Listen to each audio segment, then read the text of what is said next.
औज़ुबिल्लाहिमिनश्शैतानिर्रजीम बिस्मिल्लाहिर्रहमानिर्रहीम। आज एक इंतहाई अहम मौजू हम लोग देख रहे हैं। पाकिस्तानी मीडिया पे बहुत ज़्यादा चर्चा किया जा रहा है कि आज शायद हमला हो जाए, आज हमला हो जाए। चंद दिनों से, गुज़िश्ता कई दिनों से, 2 माह से आप देखें कि अचानक एक होता है कि फ़लाँ फ़रार हो गया, भाग गया, मशहद सकूत कर गया, कुम सकूत कर गया और सब जगहों पर अटैक हो गया। क्या आज के दौर में ऐसा मुमकिन है? हाँ, जहाँ ताकत का अंधाधुंध इस्तेमाल हो वहाँ मुमकिन है, लेकिन ये तजर्बात हो चुके हैं कि ये ज़्यादा अरसा तक नहीं रह सकता। जैसा कि आपने देखा है कि ये हुक्मरानी ज़्यादा अरसा रहने वाली नहीं होती, बिलाखिर इसका एक एंड है और वो ख़त्म हो जाती है। जैसा कि अमेरिका ने अफ़गानिस्तान में किया और इराक़ में किया और उसके बैठने की बहुत ज़्यादा कीमत उसको देना पड़ी। हाँ, अलबत्ता उसने चोरी करके कुछ पेट्रोल डीजल वगैरह वहाँ से चुरा कर उसको पूरा करने की कोशिश की है, बल्कि शायद उसमें मुनाफे में भी रहा हो, लेकिन फिर भी ये कोई आसान काम नहीं है। उसकी बहुत ज़्यादा जानी और माली कीमत अदा करनी पड़ती है।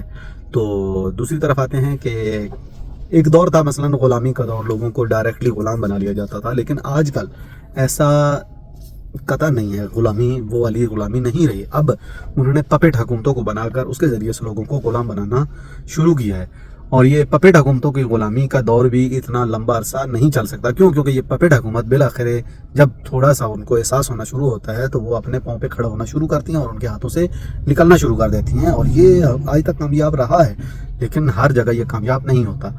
मसलन मिसाल के तौर पर सद्दाम हुसैन को एक पपेट के तौर पे रखा, कुछ अर्सा चलाया। जब उसने कोशिश की, क्योंकि वो वहाँ का रिहायशी था, आखिरकार उसने अपने मुल्क के बारे में अच्छा सोचना होता है, कहीं ना कहीं से वो रास्ता निकाल लेते हैं और उनके लिए अच्छा सोचते हैं या अपने लिए अच्छा सोचते हैं, तो वो उनके फ़ायदे में नहीं रहा। यानी एक मुस्तकिल ग़ुलामी इसके ज़रिए से उन्हें हासिल नहीं हो रही थी।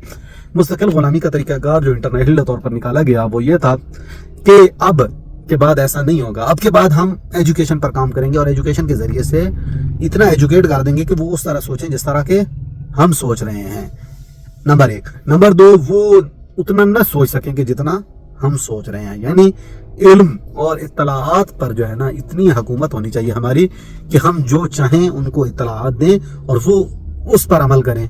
मिसाल के तौर पर उन्हें मालूम हो कि साइंसी तरक्की उनके पास है, हमारे पास जो साइंसी तरक्की है वो उनका उशरे अशीर ही नहीं है। ईरान में ये इन्होंने कोशिश की, ईरान की जितनी तरक्की थी, गुज़िश्ता सदर जब यहाँ पर होते थे तो वो निचली लाइन दो, यहाँ ईरान में 2 पार्टियाँ हैं।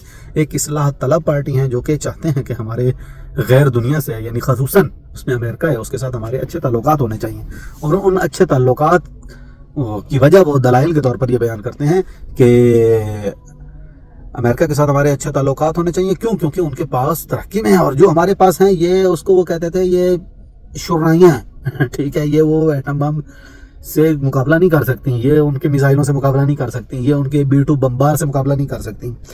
तो बहरहाल इन्होंने कहा नहीं, क्यों नहीं कर सकती। फ़र्ज़ करें, मैं मिसाल के तौर पर आपको देता हूँ, एक के पास पिस्टल हो, एक के पास गन हो, तो भाई जी जब लड़ाई होगी वो मारेगा, लगे न लगे, एक तो दरमियान में खुदाई हाथ भी है ना, कि वो मुमकिन है जितना भी दकीकी निशाना ले, मुमकिन है ना लगे, उसका पिस्टल का निशाना मुमकिन है लग जाए, तो ये भी तो एक चीज़ है ना।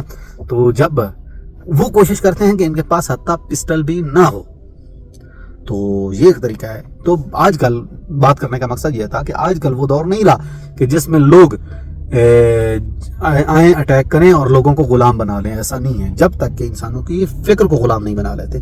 और फ़िक्र ग़ुलाम तब बनती है कि जब आप अपनी फरहंग, अपनी सकाफ़त, अपना लिबास, अपना कल्चर छोड़ देते हैं उन लोगों के लिए। तो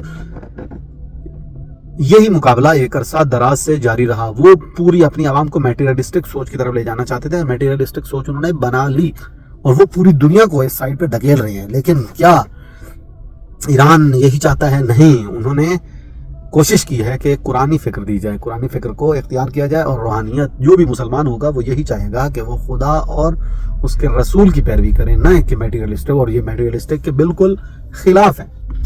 तो यही वजह है कि ईरान आज डटा हुआ है। और हमारे एक उस्ताद हैं, वो कहते हैं कि मैं पाप से जाके मिला वहाँ पे, तो वो पाप से जब जाके वहाँ मिले तो पाप ने उन्हें कहा कि आपका जो रहबर है वो सिर्फ अपना दिफा नहीं कर रहा, उन्होंने हमारा भी दिफा किया, उन्होंने ईसाइयत को बचाया है, उन्होंने खुदा के दीन को बचाया है। तो असल ये कहानी है। जब ये कहानी اینڈ نہیں ہے. کیوں؟ کیونکہ خدا اس میں ہے. خدا کس کے ساتھ ہے؟ انشاءاللہ تعالی خدا حق کے ساتھ ہے، اسلام کے ساتھ ہے، دین کے ساتھ ہے. اور جب خدا ہمارے ساتھ ہے تو ہم چاہے موت پہ جا پڑے یا موت ہم پہ آ پڑے، ڈرنے والے جھکنے والے قطع نہیں ہیں. والسلام علیکم ورحمۃ اللہ وبرکاتہ.